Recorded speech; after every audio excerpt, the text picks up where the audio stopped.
Welcome to the Council of Europe in Strasbourg for the second part of Talking Europe. My guest today is a well-known pro-European. She served as President of Latvia from 1999 till 2007, Vaira Vike-Freiberger. Thank you for being with us on France 24. Now, among many things, you chair the high-level group on media freedom and plurality. As I said, you were one of the first women to be elected president in Europe.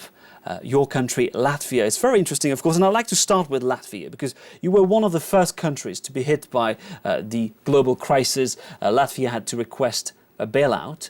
You went through a very difficult period of austerity, and nowadays the country is not only growing again, you're actually the fastest growing country in Europe. Does it mean that austerity is working? In our case, yes. It's painful, it hurts. But it works. We're living proof of it. Now, I am not an economist, and I cannot say that it's a universal recipe that will work in every time. But we had too many economics Nobel Prize laureates who claim that it will never work, that we are having pro-cyclical measures that were going to plunge us ever deeper into disarray and distress. And no, we have now growing experts, and they continue to grow from year to year. We have general growth, we have had structural reforms that were carried out. As I say, they hurt, but they worked, and the country is really picking up. I said you are the fastest growing country in Europe. Actually, your economy is poised to grow by 6% this year, which is, of course, very impressive. But there is a human cost to it. You've lost 10% of your population over the past 10 years. People are leaving because wages have gone down, unemployment has soared. You can't deny that there is, of course, this human cost, which is very difficult for Latvia. The cost is very real for those who remain behind because they have an even heavier burden to carry as you lose part of your workforce. That means that the income the state gathers from taxes, of course, comes from a smaller pool of people. We have lost the part of this workforce and and we are worried that many of them will not come back. So that this is generally the life force of the nation that is sort of bleeding away, and that's very alarming. Of course, always remains the hope that some of them send remittances, hope, and many have that I have talked to personally say they had taken out credits at a time when credits were cheap and were being literally thrown at people. After all those years in living in communal apartments under the communist occupation, they wanted, for instance, to have a private place to live, be it a house or an apartment of their own. One person losing a job in a family is bad enough, but it so happens if the two wage earners in the family both lose their jobs, or even if their salaries are cut, as it happened in some cases, by as much as 30% or more, 35 and 40, some have felt if they did not want to lose everything they had already invested, they had to go somewhere where they could keep up their mortgage payments. Others are in distress still because they have a great difficulty with their debts. Regarding the financial system, you recently declared that the financial system is rotten to the core. Why haven't we, in your view, drawn the conclusions from this terrible financial crisis? That's a very good question. Obviously, there are interests at stake. Those who have been making excessive profits at the expense of the general population no doubt feel quite comfortable in doing so, and every time I open Financial Times or some such publication, I see another scandal, be it in the bond market, be it in the futures. Another financial institution has revealed 2 billion theft among its traders, and so it goes. It has been going on for the last years. It doesn't seem to stop, and I am amazed at the fact that the institutions that claim to be self-regulating and that are so resistant to any kind of regulation from above have not been able to clean house somewhat better than they seem to be doing. But why haven't our leaders managed to clean up the houses? Because they vowed to, I remember Nicolas Sarkozy saying, we will moralize the financial world. It hasn't happened. I fear that the influence of the financial world on the world of politics is rather bigger than we like to admit openly. And that is, I think, a very basic question that we should address and that citizens should be asking, as it were, both sides involved, and to clarify more transparency, more responsibility and accountability on both sides. Where do politicians get their funding, and how do financial institutions manage to have so many benefits at the expense of the general population? We said austerity worked in Latvia, but it hasn't worked at all in Greece. 5 years of recession, a mountain of debt and soaring unemployment. Now, as you know, this week, Eurozone finance ministers and the IMF have agreed to unlock 43.7 billion euros in loans, meaning that Greece has once again narrowly escaped bankruptcy. We're going to talk about this in a moment, but first, let's watch our report. The Prime Minister is calling it a new beginning for Greece, but this latest deal hasn't done much to calm public anger about the state of the country's finances. Eurozone ministers agreed to give Athens more time and some help to bring down its level of debt, including lower interest rates, a rebate of profits from Greek bonds held by the European Central Bank, and help to buy back some more expensive debt from private creditors. Enough to release the almost 44 billion euros in bailout loans, but not to satisfy striking local government workers, as more than 23 billion will go straight to the banks. The loan instalment is not for the workers or the people, it's for the banks, and for those that are drinking our blood. For us, nothing will change. So the battle continues. The opposition leader agrees. He says this deal doesn't help Greece's recovery prospects. 2 years ago, they were telling us the goal for a viable debt was 120% of GDP. Now they're telling us it could be 124%. Tomorrow it might be 130%. These aren't solutions that will allow Greece to stand on their own 2 feet. Another unhappy camp, pharmacists waiting on payment from the government's healthcare provider.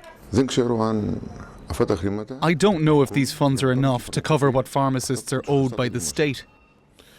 I imagine it's not enough, because many people want to get a lot from the state, which literally now owes money to all Greek citizens.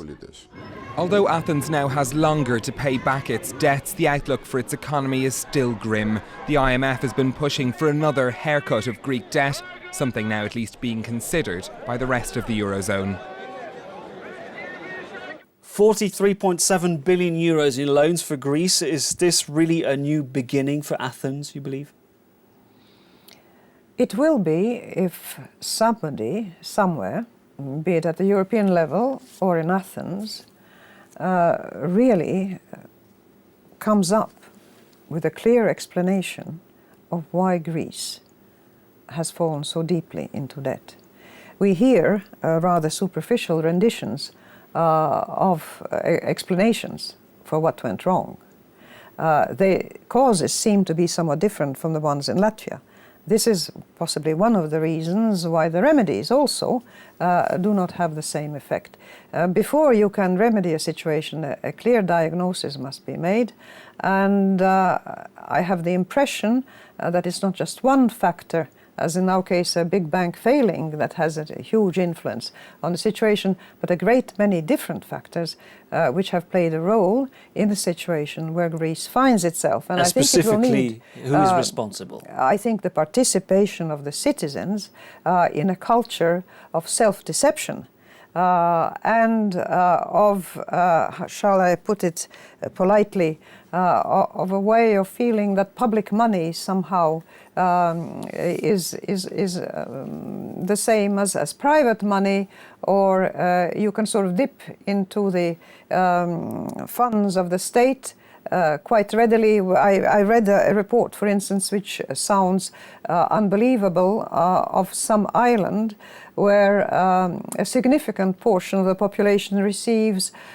social support for blindness, but some of them are driving taxis and others are exercising other professions. And if this has become accepted in society to the extent of being considered normal, then I think the country really has to address and look in a mirror and address its social mores and its values and its customs of its recent years and say, do we continue in the same vein, if they do, it cannot change. There must be among the population some sort of awareness of just what went wrong and how they themselves and their attitudes and their customs have contributed to it. Unless they face up to the soul searching and say mea culpa and we will try not to do it again, I fear that this patching up of the Greek debt could go on forever and ever until the coffers of the other countries are exhausted and their citizens will not tolerate it anymore. Let's talk about last week's EU summit, a summit dedicated to the future budget of the European Union. As you know, it's all ended up in failure. Now, I'd like to quote one EU official who said, look, our leaders behaved like petty shopkeepers, busy counting their money. Is that your feeling? They did not make an edifying spectacle, I must admit. This hurts the prestige of Europe.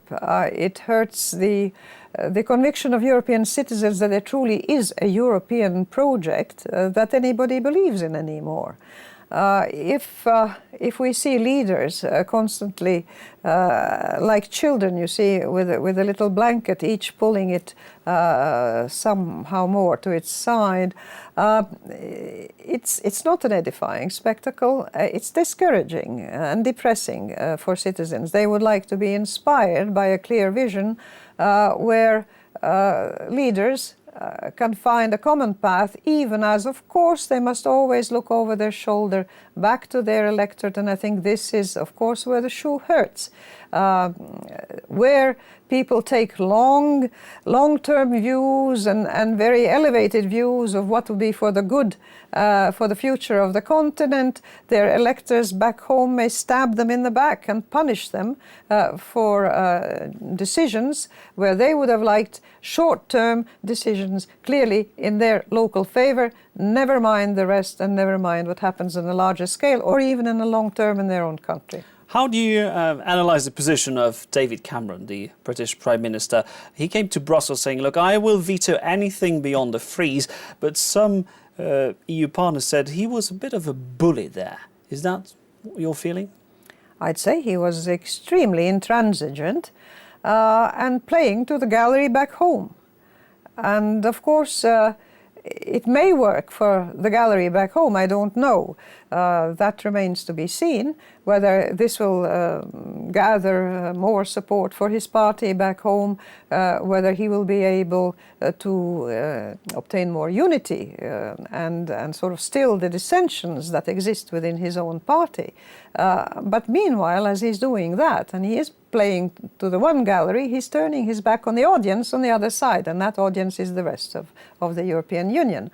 And one would wish for our leaders, wherever they may be situated geographically, to be somewhat more versatile. I wouldn't want them to be like sort of, turning with every wind, but the ability to sort of look back to your home crowd and at the same time turn around and again be able to look at the common project. I do get the feeling that the population at large in many countries is looking for that and not seeing it there. What do you make of France? I hear more and more, particularly from the Germans, that France is the new sick man of Europe because of a very bad record when it comes to competitiveness. Has France become a liability for its European partners? France has always been a pillar of the European project, and when a AAA rating gets lowered, it's a blow. It's a blow to French finance, to French economy, it's a blow to French prestige, and it's a blow to Europe. Obviously, something is wrong. It's something that should be taken as a serious symptom that a remedy has to be sought for the ill. Has President Hollande fully understood the extent of the crisis?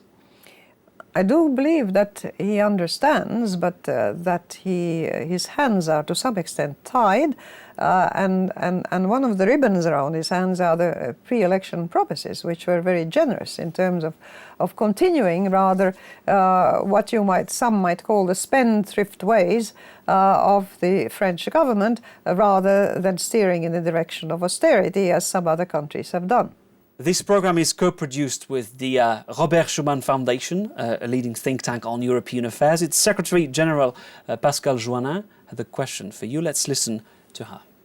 Mrs. President, you are one of the very few women who had top management position inside the European Union. You know that a man has been appointed last week, and consequently the board of the ECB is completely represented by men only. It has been a huge debate inside the European Parliament to appoint a woman inside this board. What do you think about that? The executive board of the European Central Bank is now only represented by men. Surely that poses a problem and huge questions.